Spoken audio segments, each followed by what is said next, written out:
அஜி, நீங்க என்ன சொல்ல விரும்புறீங்க அஜி?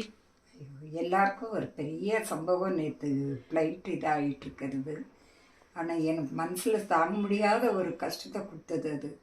பேரன் பேத்திகள்லாம் வெளிநாட்டில் இருக்கிறாங்க. ஒரு அச்சம், ஒரு மனசில் ஒரு மாதிரி பயம்.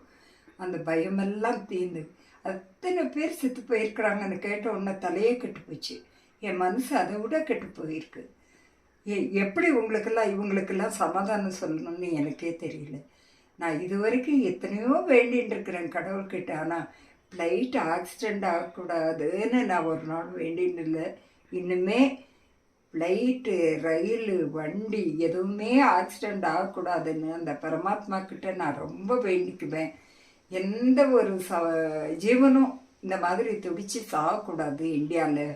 எனக்கு அது ஒரு பெரிய வருத்தத்தை கொடுத்துருக்கு. அந்த வருத்தத்தை கடவுள் தீர்த்து வைக்கணும். நல்லா இனிமே எங்கே தீர்த்து வைக்க? ஜீவனே போயிடுச்சு, என்னத்தை தீர்க்க போகிறது?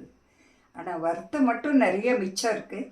அவளோட ஜனங்களுக்கு எல்லாருக்கும் நான் அமைதியாகட்டும்னு மனசு வேண்டிக்கிறேன்.